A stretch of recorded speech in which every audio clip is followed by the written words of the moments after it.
So I think that we have to look at how we're going to pay for it, how we spend it. This will cost us in operations an extra $1 million a year. I'm all about transportation. I agree with Anthony. I like light rail. I like trolleys. I like high rail, quite frankly. We've got some of those routes that are out there. But let's look at all of it and see what the public thinks. Sorry about that. I had a disconnect.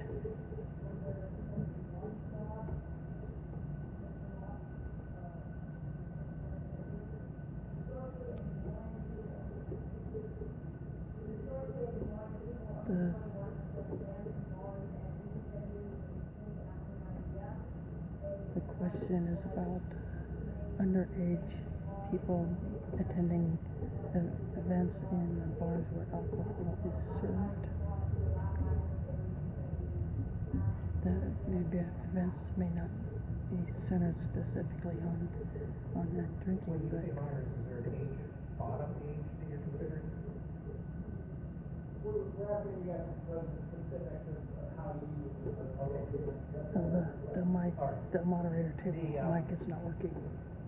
I certainly think that it could be done, but I think that the safety factors that we need to put in place have to be discussed before we even discuss the possibility of doing it. For example, if there's liquor being served in the establishment and under state laws, you already know that you're going to have some problems with the liquor being served. And so then you have a system by which identification of the minor is clearly understood, or a area by which minors can stay in and not be served drinks from their friends who may be of age. That is a great concern for me. In the venues that are happening right now, there are some venues that you can use that are not presently being used that would be certainly applicable to what you're looking to do. And so really, to me, the only problem that I have is the issue of the age starting. And I'm going to venture to guess that to me, 12 would be the lowest I'd consider, particularly in venues where there might be some alcohol being served, or even older if that's not a workable situation. But again, it depends on the venue, it depends on the alcohol, and it depends upon the type of atmosphere you see yourselves into. So guardedly, yes, that would be appropriate. I think it would be appropriate, but let's talk about the details.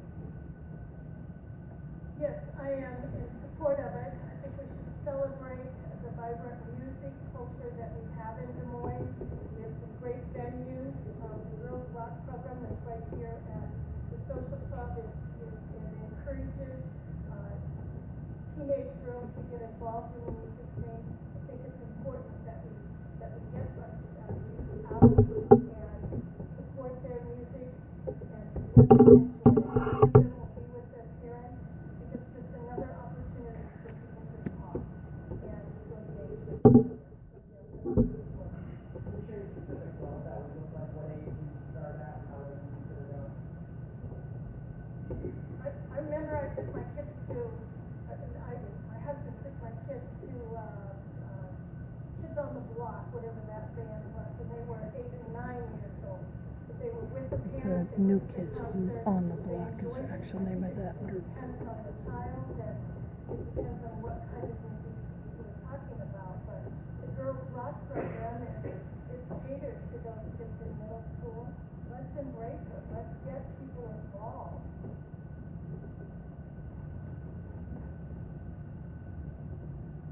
I think it's less a matter of compliance and more a matter of competition.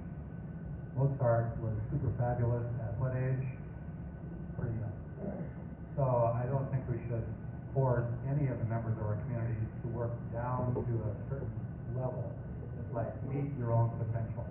And I think that's what our current culture is all about, is meet your own potential. And so then you're doing a fabulous job tonight. Yay! That's what I say, and nothing less. So I say, young people, you've got the technology, you've got the brains, you've got the familiarity, you've got the spirit. You make it happen. And maybe the old people will say, wow, that's where I want to go, and I don't need my beer, and I want to go and hear what they're doing. And I'll go and drink my beer in my own place, but I'm more than happy to come to your place and say that was super fabulous. Thanks. I suppose one of the headlines I could make tonight is I got kids that are, Jesse, are you 19 or 20? 19. I get kids that are 19, 21, and 23. And I think one of the crises that we have, especially for that age group, when I was 19, I could drink. That was the drinking age. And I think we've made a big mistake in raising the drinking age to 19 and not allowing anybody into bars and places. I think they create more mischief because they don't have a place to go. And so to me, when you get down to 19, it's a no-brainer that we would allow people to participate in the right kind of venues. Ben proposed some things a couple weeks ago to the council where it was a limited number of the right kind of facilities. I would be for that. As you work your way down, I would make it staggered. I know you're 13, Finn, and I probably wouldn't let you stay much past 10 o'clock, but I think there's probably a break about 16 where they could stay another hour or two after that and still be in a situation that I felt comfortable with. I think it's a great idea. I think that there definitely needs to be an age limit because anytime that you have young people around people that are old enough to consume alcohol, then you're definitely going to have young people consuming alcohol. That's something we need to consider.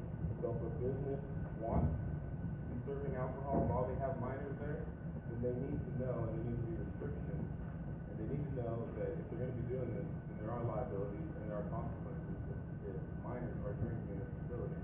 Otherwise, I think young people have an incredible amount of maturity these days. I think they can handle it.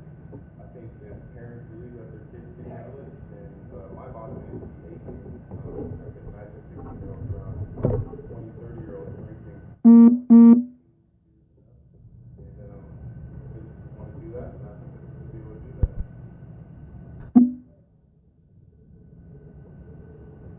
So what's interesting is we think about entertainment, we think about rock and roll, for instance, and we think about going down to the well and seeing people that are sitting in the seats drinking beer, and why isn't it that this couldn't happen other places?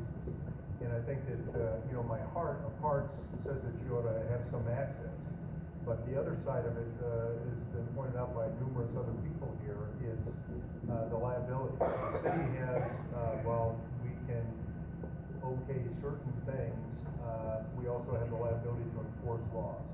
And I think that often when you have youth without adult supervision in a certain situation, they may get access to alcohol and that would endanger them and also put a liability on the owner of the operation plus the city. And I am for it. I think we've got lots of details that we have to look through, and everybody needs to have access to entertainment, and I support your.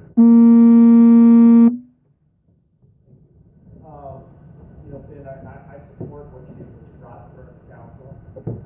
I think when you look at it, myself, I used to go to a lot of live music places, Safari, and I go to Harry Mary's, and my wife and I would go listen to live music, but we were above the age of 21. When you were going to mix in 16, 17-year-olds in that mix, there is going to be a question of the liability. Who's gonna be responsible? Does the bar owner really want to take on that responsibility when he's getting a cover charge and he's probably going to pay the band with that cover charge, and who's going to make his money off the liquor store? Certain venues probably going to work out okay. Certain venues probably wouldn't want that to happen. So we're going to have to look at some of those. Under the age of 16 probably doesn't. I'm not a 15-year-old at home. I don't want him to be substantive. I love the live music, and I think that's great. But going into a bar scene, it's different than going down to Wells Fargo Arena and watching a band and seeing that. So we've got to be very cautious. I mean, and we'll have to see how the pilot program goes. I'm encouraged by it. I voted in favor of it. I moved the motion, but I'm very interested to see the details.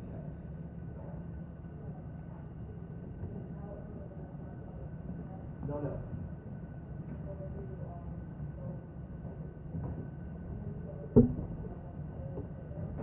If it comes back, anyone under the age of 16, I'll struggle with that, to be honest with you, because not all 13-year-olds are like you, my friend. There's a lot of them that are very immature, and they don't have any business being in the park. Whether it be listening to live music, and a lot of them are looking just for trouble. And that's what we've got to be cautious as city leaders in enforcing the law, not to put anyone in that predicament.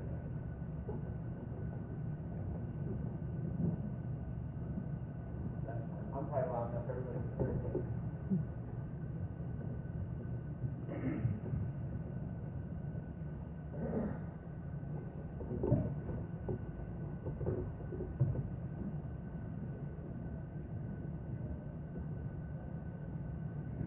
Thank you for your patience for technical difficulties here. Next question is on walkability and transportation. Hello? Check, check. There you go. Next question is on walkability and transportation. Des Moines adopted a complete streets policy in 2008 to improve walkability and transportation.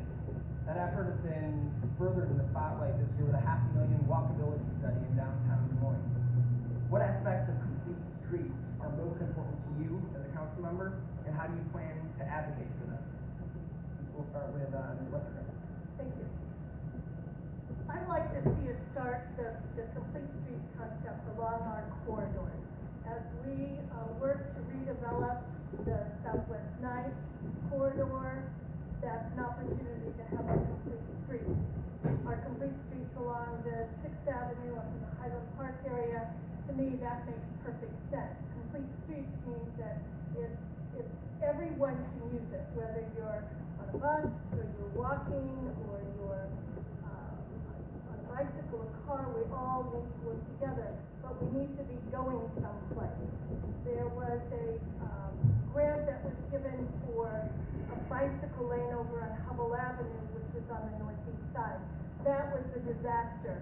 We put bike lanes in there, but it didn't go anywhere. No, there was virtually never saw a bicycle on it, and it didn't go anywhere. It just confused people. It was not a good plan.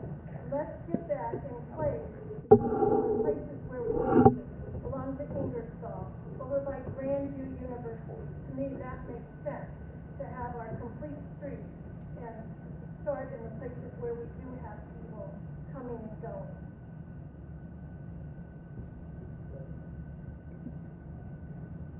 I work for Hy-Vee. I deliver for a pharmacy. I drive about, the last 5 years, I've made over 25,000 deliveries and driven over 100,000 miles around Des Moines. I've also worked at Very Special Arts Iowa and had a great appreciation for persons in wheelchairs. So the vulnerability aspect is really important. And I observed not just squirrels playing with death with my tires, but persons. And I got a good friend who got hit by a truck, and it was an accident, clearly, but he got hit. And he had CP, and he got hit. And so I am concerned about, mostly, I think, back to the issue of the people. It's not really the squirrels, it's not really the people in wheelchairs, it's the people who drive the vehicles. I stopped at my bank one Monday and said, "How was your weekend?" She said, "Well, I got a ticket." And I said, "Well, what'd you get? Saw a show." "Oh, on the freeway." And I said, "Well, you're going 65? She said, "No." 75? "No." "Well, tell me, how fast were you going?" 115. I said, 115? Don't you realize those numbers mean something? She said, "But my speedometer goes up to 140. I wasn't even close." And she was serious. And so I really wonder about our common sense factor. And so it really gets back to something like voting, and 96% of registered voters are not voting. I voted for the Complete Streets policy. I mentioned the MPO a little bit ago. MPO is the Metropolitan Planning Organization. They've been the champion of complete streets around the metro area, and I was lucky to serve as chair of that as this process started and unfolded. Amazingly, even though it's some resistance from the suburbs, next week the MPO, several of us will be with West Des Moines when they approve a complete streets package and policy in their community. The two things that are most important to me in complete streets are, one, the walkability. Lauren touched on this a little bit. Because of our skywalks and our downtown housing, we can be one of the most friendly cities to special needs individuals in the country. And that's something that I'm quite proud of. And I think safety, walkability, having things to do are all important. We We were in a meeting earlier about how to create more retail on some of the new developments downtown, so that it's a nice, good place to walk. I was instrumental in the Beaverdale Streetscape and Highland Park and East Village. The second thing that I'd say real quickly is complete streets, the concept is to keep people safe. And we have to do it and design it in a way where bicyclists and walkers are safe from the automobile traffic. I think complete.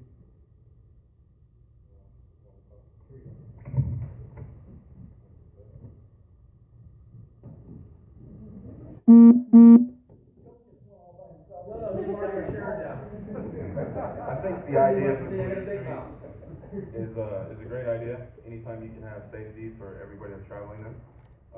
What I would like to see is complete streets more focused on where people are more high traffic areas, of course, and places like high schools, so we can get younger generations more used to walking or riding their bikes, and not so much driving their cars to work and stuff like that, so that they learn while they're young that this is a good plan, and then work from there. Definitely downtown, I think it's a great idea. We know that if you plant trees along the streets and you have complete streets, it's going to increase revenue in the neighborhoods, and that sounds great to me. So I think complete streets, as long as they're in good places and people are going to use them, then it's definitely a good idea, and I'm all for it. The Complete Streets program is sort of an interesting thing. As you said, hopefully it's all about safety. It's all about protecting pedestrians, protecting bikers, slowing traffic down, making sidewalks and shopping areas more accessible, and actually feeling better. There's sort of a feeling that you get when you walk down, whether it's the East Village or it's Ingersoll or it's Beaverdale, when you're there and you've got building fronts right there and you can look inside and see active people doing stuff, and you feel like you want to get out and go in there. But in terms of the trees and all that other, you're combining a couple of concepts. There's green infrastructure. We're trying to figure out how to slow up runoff and get water back in the ground, and often these bioswales and tree plantings and things that we have that are public safety issues and feel-good issues and aesthetic issues are also helping the environment. So we have to, it's a meeting of all those things, and I'm in favor of streets all over the country. Definitely walkability in complete streets. East Village is a perfect example. It's part of my ward that I represent. And, you know, I've had family come in from out of town, and they're just like, this is fantastic. There's retail, you can walk, and we need more of that in the downtown area. But we also see, for friends like my friend Leo over there, we need sidewalks in our neighborhoods. We need to be able to walk around where we live, and not have to walk on the street. So we need to prioritize where we're going to put our funds at and what we're going to do. I love the idea of the corridors, but we've got to get into our neighborhoods and make sure they're safe for our residents to be walking up and down the street when they come in. You know, if there's not a bike trail in a certain neighborhood and there's not a sidewalk, where are they going to walk at? They're going to walk in the street, and that's not safe for anybody.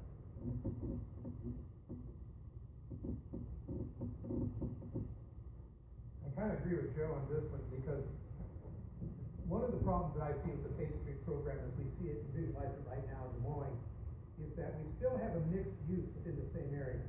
For example, if you're driving downtown, you see this bike lane here, and it's also a lane for traffic, and you're trying to think, okay, do I get in this bike lane or do I not get in this bike lane? Who's responsible for checking out?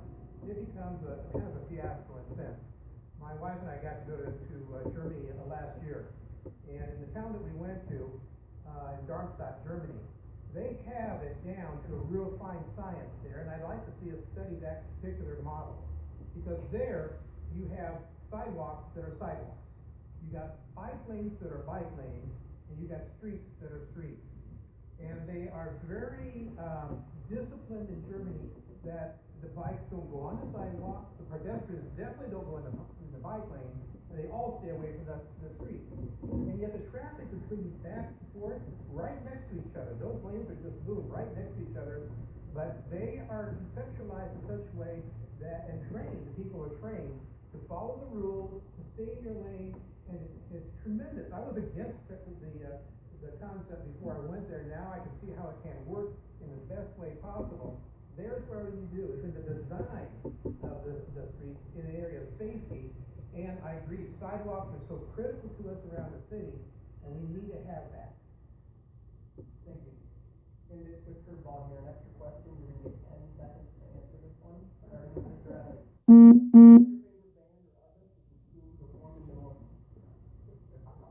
This one should be fun. The Roosevelt Marching Band. Suck up. Zach Brown Band, without a doubt. Incubus. Go Who. Oh, that's old school. I haven't seen one before, but if you got a favorite one, it's fine. Jason Brown. Excellent, thank you. Ben? Our next question will be directed at Ms. Councilman Coleman. A recent study by Polk County showed that 1 in 5 people in Polk County go hungry. A significant amount of those are young people. Half of the shelter needs for homeless people in the city of Des Moines are not being met, with a majority of them being as part of families with young children. How big of a priority should the issue of youth homelessness and hunger be for the city, and what would be the Thank you, and I'm glad you brought that up, because a lot of times we have these debates and nobody brings up kind of the human condition that some people live in. I know a lot about what you're talking about, Finn, because it concerns me a great deal, and I'd say that it's a priority for the city for 2 reasons. Number one, we should care about our neighbors, and we should want the best for them, and we should spend our money and challenge other people to spend theirs in ways that make a meaningful difference in their life. And number two, I think the rest of the city depends on us to try and help people keep our city safe and clean and beautiful. And because of that, we have a vested interest in trying to do the best for the homeless and the hungry in our community. And I care deeply about that. A couple years ago when I ran for re-election, I got thinking to myself that, I know a lot about zoning codes and airport lingo and acronyms, but I kind of fell out of helping people. And at that time, a couple of us, including Mayor County and Andrew Conley, started the Homeless Coordinating Council. And over the last couple of years, we built a new big shelter. We've done a number of things. We've started coordinated intake. And I think we're doing a better job in our community today than ever for the homeless in our community. And I'm really, really proud of that. Is there anything specific you would do to combat youth homelessness and hunger? Well, I think number one, we need to continue to support the agencies that are out on the street. I think people are surprised with how many young people live on the street, and supporting the agencies like Iowa Homeless Youth Center and YESS, Youth Emergency Shelter and Services. And I think, quite honestly, we have to give a green light to our police officers to be really accommodating and helpful to the people. A lot of times it's the police officers that are the number one interface with the kids that are struggling in our community, and what they're doing isn't crime. What the situation they're in is sad, and they need a hand. They don't need to be arrested or troubled or hassled. And so I feel those are ways that we can help. I think that homelessness in general, especially youth homelessness, is a huge issue. I think here in Des Moines, I think the biggest thing that would help with homelessness would definitely be raising the minimum wage. I think too many people, especially when it comes to kids, their parents are working too many hours and can't afford their children. And we know that half of the youth homelessness are people that are in the LGBT community, and there's this gap between understanding. So it's very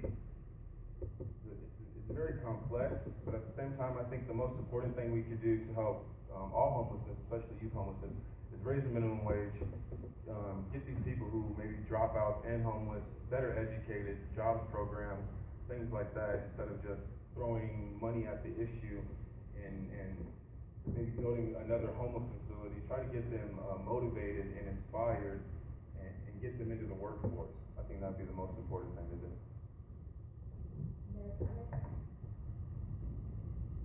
hunger and homeless has been an issue for me ever since I took office, and it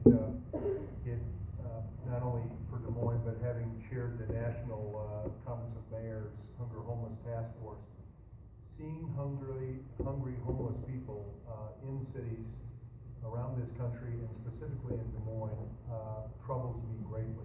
I think we talked about some of the solutions, but at the end of the day, if you have 1,000 people that are homeless, every one of them is going to have a different story as to how they got there and why they remain there.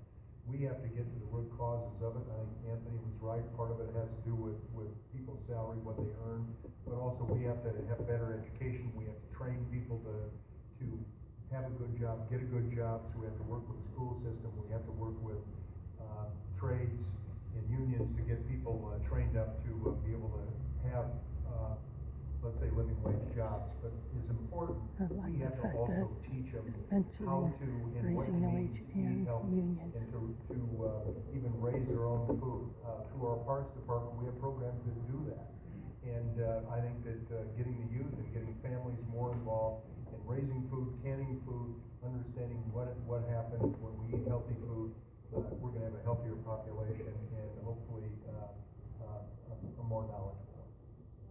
You mentioned the mayor's study. That study found that of the 25 cities that participated, we had the most unmet need for shelter.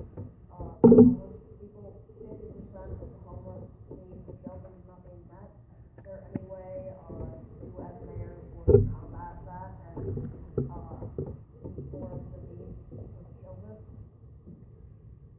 So I think it's a point in time research that is done that looks at that, and it's interesting that over time we looked at the shelter, the CISS Central Iowa shelter, is a solution to some of that.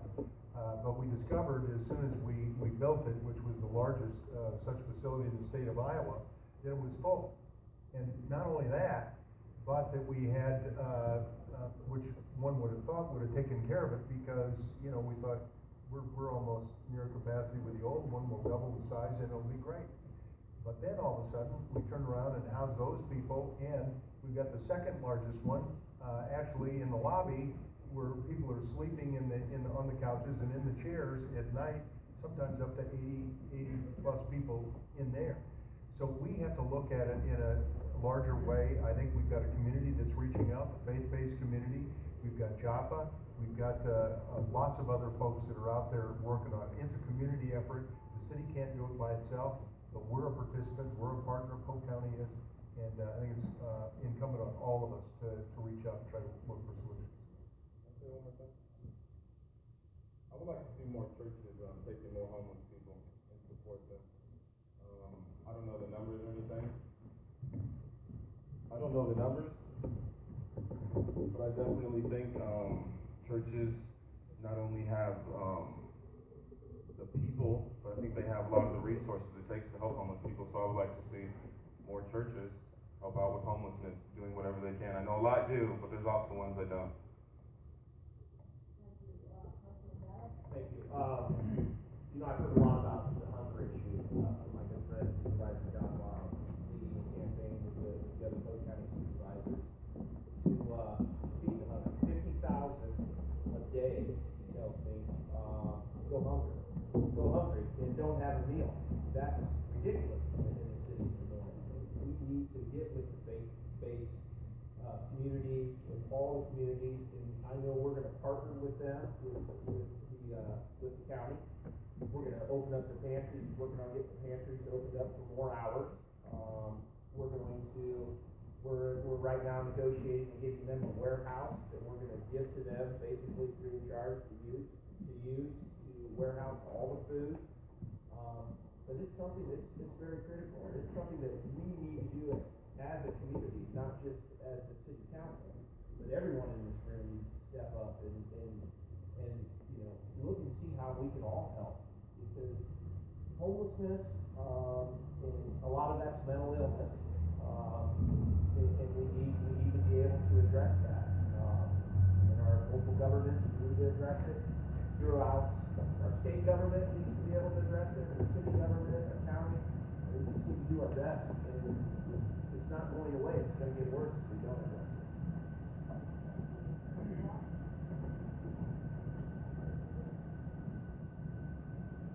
Part of the problem then is, when you were giving the statistics of how many in Des Moines were not being served.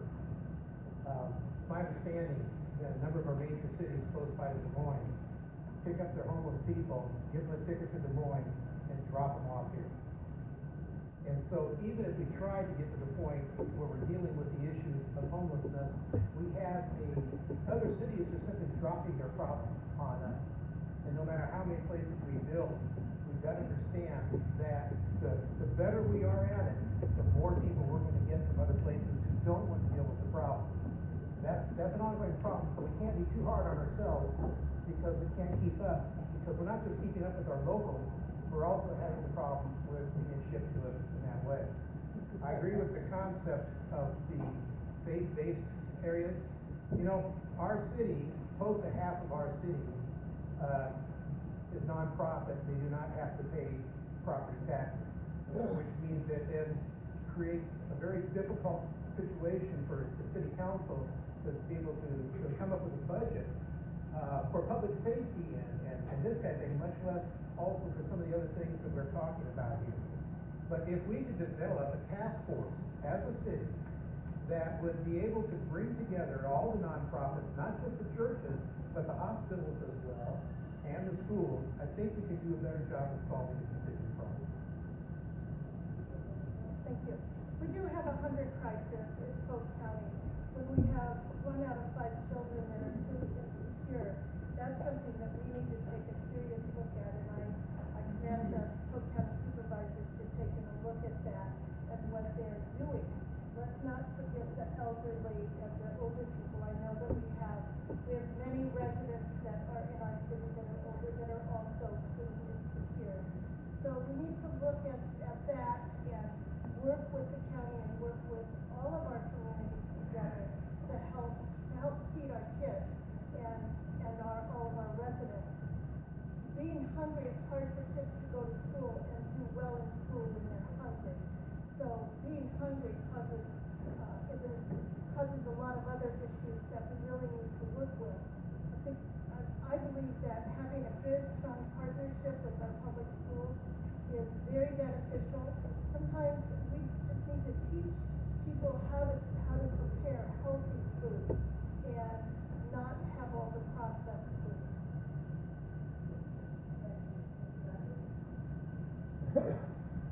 Go to your local school at lunchtime and watch how many trays of food are put in the garbage. It's really not about the food, it's about vulnerability. And the reason why kids might become homeless might include, hey, my dad is the worst person I know. It breaks my heart to say that, but it's true. And so I'd rather be homeless, maybe a kid says, I'd rather be homeless than to go back to that hellhole. Just imagine that. And so anyway, we should, in compassion, we should say, why do kids become vulnerable, and feel rejected, and say, I'm going to opt out. I'd rather be out than in. There's no place for me in. And school is the best place to be. So, hooray for the teachers, the counselors, every person who works in the school district to engage every person to meet the challenges. I mean, one of my terms is perplexing complexities. And as kids are able to meet their perplexing complexities, they can be the best ones to participate. Never in the history of the world have we had such extraordinarily excellent tools for personal management and self-destruction. Take your pick. Thank you, council members. Here's another 10-second question for you right here. You get 10 second response. Start with Mr. Taylor. One recently approved pilot program for food trucks downtown. Did you try one? And what was your favorite? I haven't tried one, but I love the idea. And I would also like to see more street vendors. I think that's a great way to get people minimum wage or people who live in the middle class that can't afford food trucks, another step towards what their passion is, maybe getting a food truck. I tried Zax, but I understand that we can't do that one anymore, but, that was good. I tried pizza one as well. I did try an Alfredo pizza in a bottle of water at Sculpture Park. I'm not sure what the name of the place was. It's excellent. It's $10 for a mini pizza.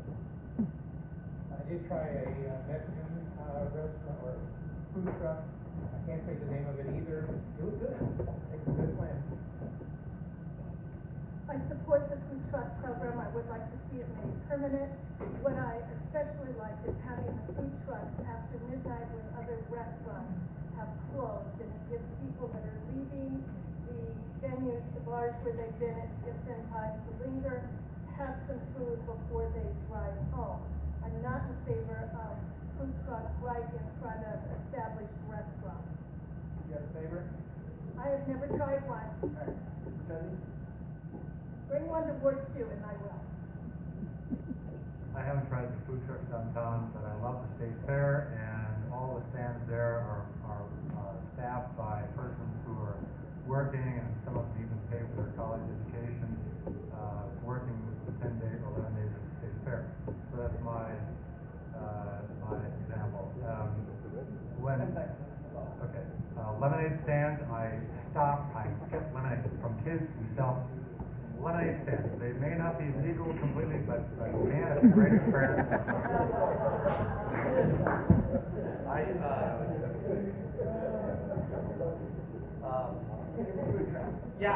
Well, the ice cream truck would be my favorite, but I've stopped at Pete's and others as well. Yeah, they're delicious. This is our last in-depth question, and we start with the mayor.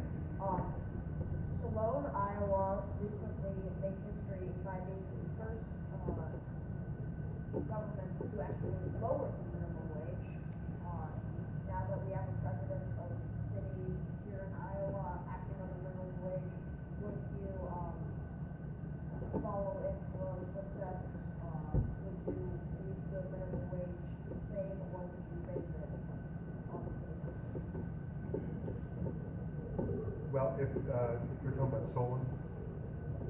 Right, where Johnson County approved the increase, Okay. the minimum wage, and they So, opted out all the right. increase. So, I think, I'm in favor of raising the minimum wage, and I think it needs to be a livable wage.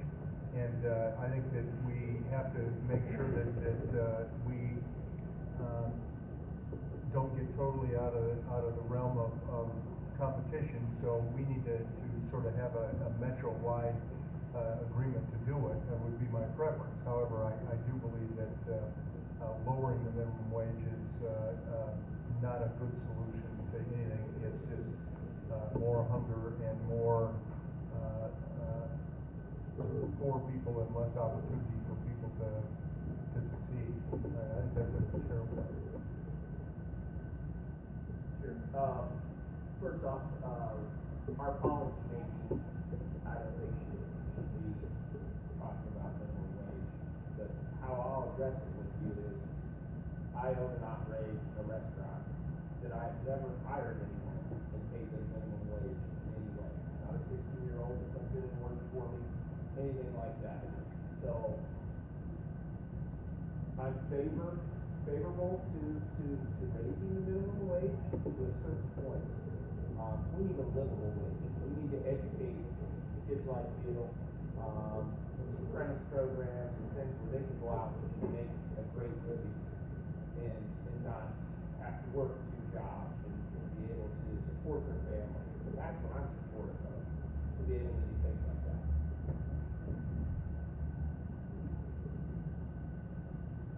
I'm in favor of raising the minimum wage. Again, I agree, the definition of minimum wage, the definition of living wage, are ones that could be really debated as to the pros and cons of how you go each way.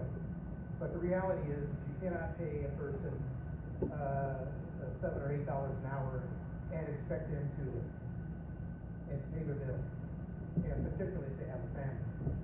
And so we need, as a society, to look for ways of raising the wage to the point that will make them and equip them to be able to pay the bills and to pay for the things that they need in their life.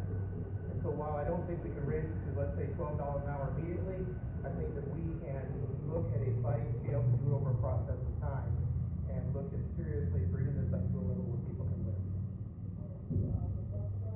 Yes, sir. I do support increasing the minimum wage. I am familiar with what they have done in Johnston County, and they're doing it in increments. So what the wage is today, a year from now, it will go up a little bit, and then it keeps going up. It's very difficult to feed a family when you're making minimum wage jobs, and what that is working minimum wage jobs, and what that means is many of those people have to work 2 and 3 jobs in order to support their family. That's time away from their family when I would prefer to see them being able to fix healthy meals for their children and be there. So there's this whole circle of what happens. But I am in support of increasing the minimum wage, but I would like to see that in the whole metro area. Could I ask for clarification? Did you say Solon lowered the minimum wage? Because that's what I heard. From an approved raise in Johnson County, Humboldt County, they opted out of the raise. Okay, I got you. Well, They opted out of the increase. No, I got it. Minimum wage. Again, I'd like to acknowledge your appreciable leadership, young man, and hooray for you. And hooray for each person that says, you know, I have a right to be me, I have a self that I want to be true to, and I am the best me I know. And frankly, I'm running so I can vote for myself. And I'm going to vote for me. On November 5th.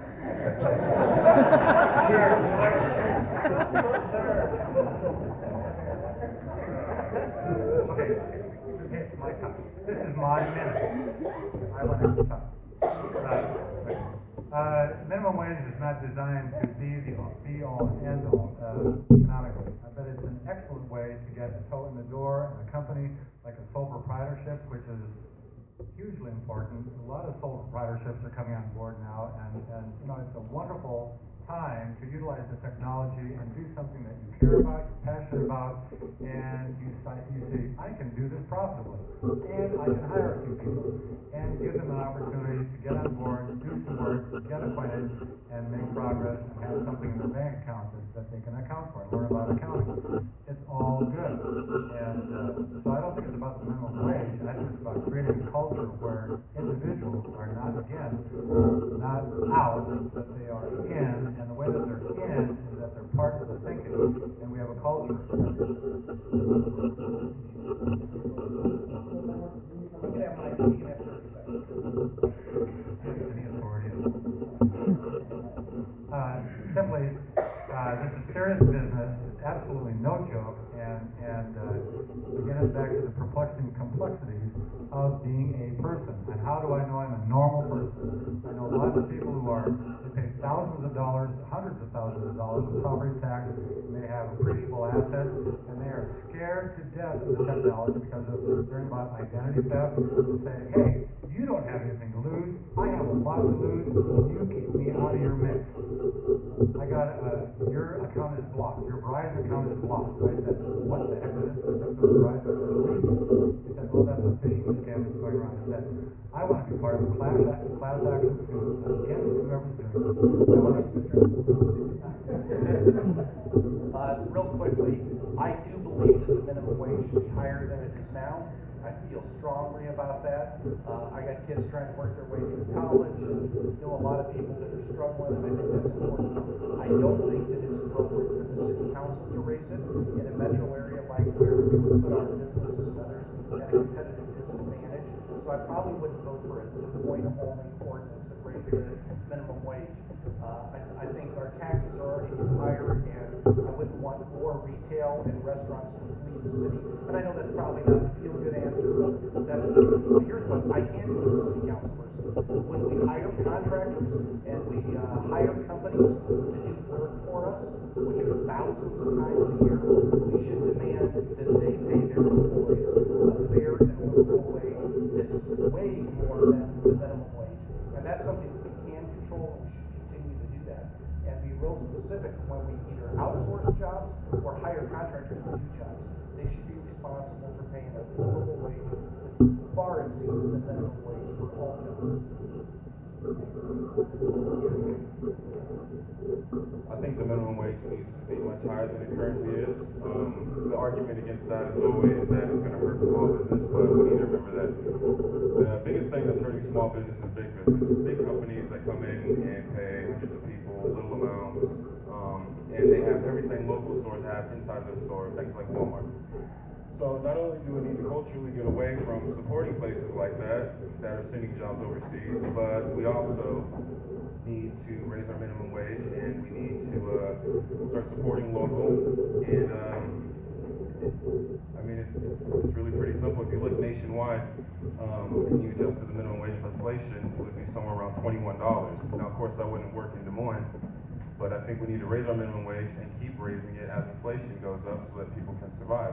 Because as you see, nobody can live on $7.25 an hour, and it's quite ridiculous that people expect other people to live on $7.25 an hour, working 40, sometimes 50, 60 hours a week, and still can't pay the bills. Thank you. A quick follow-up on that, and anyone can answer just in 30 seconds. But you talked about minimum wage for restaurant employees. Do you consider just raising the minimum wage for tipped workers? Is they're required to have a base rate that's higher? For what? For tipped employees, such as at restaurants, just raise the minimum amount that their base pay starts at. Just there? Right. You're talking about just theirs? An exemption for tipped employees.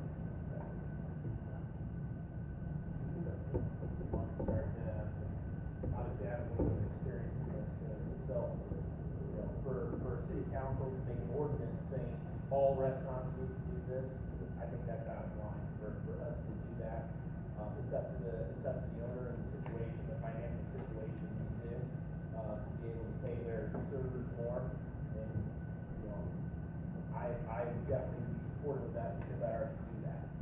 They don't make it.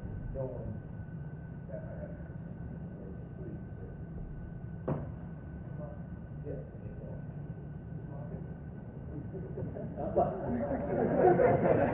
Thank you for clarifying. Morning clarified for me. Again, it's a complicated issue because I do know of some restaurants where the servers who are tipped make a certain amount of money, but their tips are so well given that they end up making sometimes as much as $20 an hour working that restaurant. And so I think that the study has to be, if we're looking at restaurants and how they're doing it and they're tipped restaurants, it might be a good idea to look for, again, a sliding scale where the tips come in. They have to be registered anyway, how much money they're making. And then if they don't get it for whatever reason to a certain level, then you might be able to say, okay, then the employer needs to come in and kick so that there's again a livable wage. But the reality is that some waiters and waitresses do very well with tips, and it's not an issue of what they get an hourly rate. And so sometimes it's based upon how good the employee is, what kind of service they're providing. But the reality is that it's not a simple answer by saying we should give tipped employees, let's say $10 an hour, and then realize that they're making another $20 an hour on tips to certain restaurants. The unfortunate thing is that we tip according to the bill. When in reality, if you go to a restaurant where your typical bill is $20, or you go to a restaurant where your typical bill is $60, and you tip according to the bill, then there's unfairness in that too. You're tipping for service, not what the final bill is.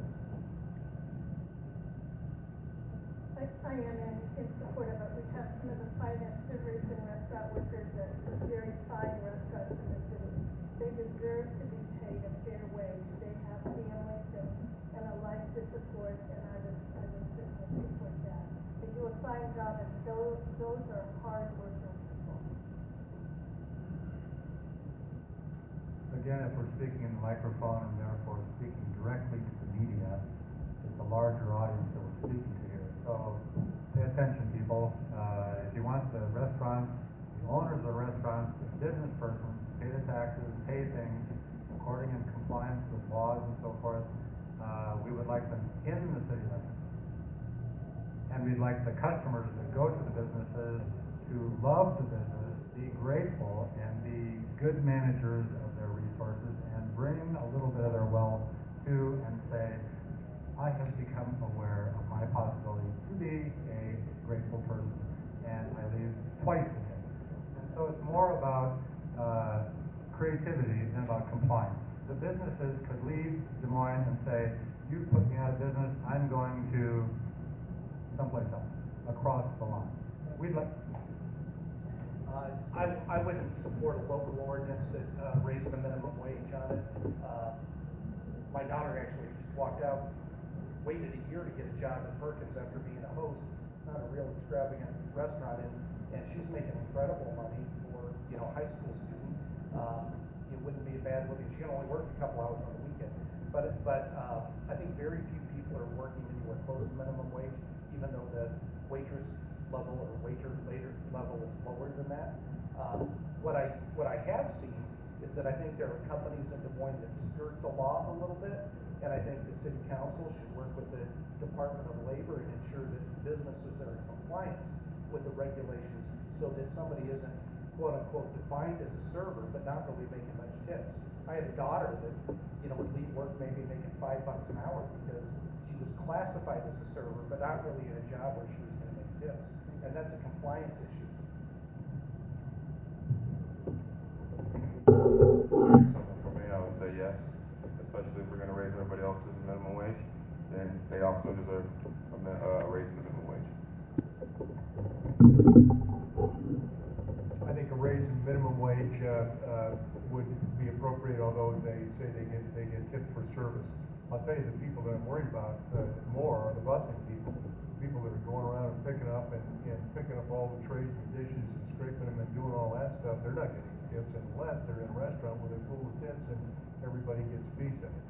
So that generally isn't probably something open in negotiation, but sometimes I think the owners do that, and I have to defer to our restaurant owner down here to tell us how he handles that. But I do think that some people really get taken advantage of that aren't specifically servers that are busing. Thank you so much, candidates. As we said, that's the end of the in-depth round here. We are going to go ahead and take a 10-minute intermission now. If you guys want to get a drink, stretch. I'm also going to encourage you again to send in audience questions. We're going to come back and have the lightning round question for candidates and then address audience questions. The phone number to text those questions to is 333-3994. 333-3994.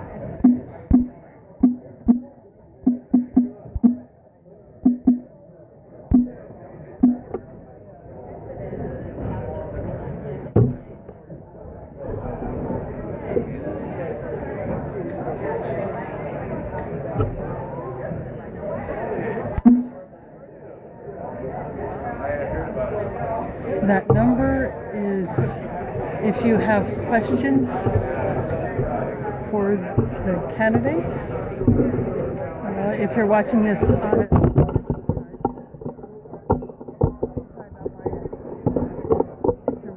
on a tape delay,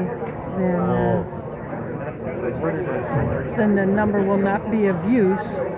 But if you're watching this live, you can send text to that number with a question, and then it will be read by the moderators. I'm just going to go ahead and keep this live, and I'm not going to take it down. And I'm going to check my juice. Actually, I will take it.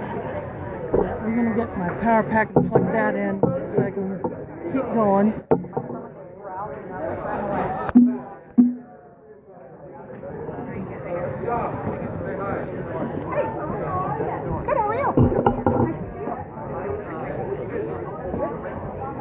Are you taking your phone back?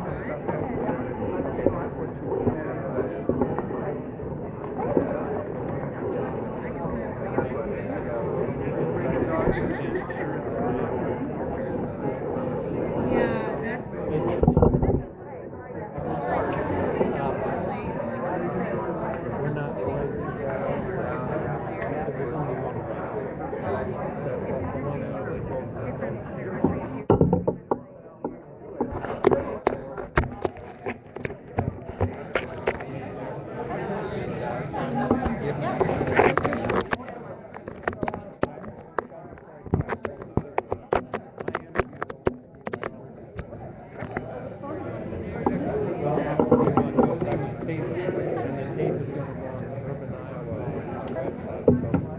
Okay, all right, excellent. I will count it as a compliment. Yeah, yep, sounds good.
You want a shirt, Jess? Go look at it.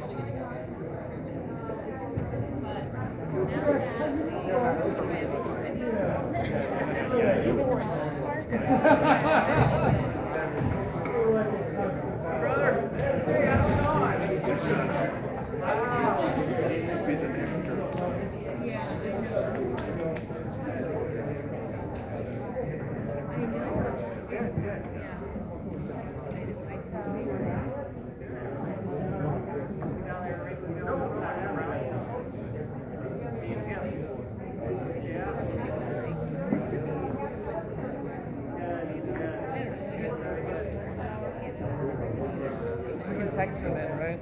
Yeah. Yeah. It's on my phone, right? I got mine.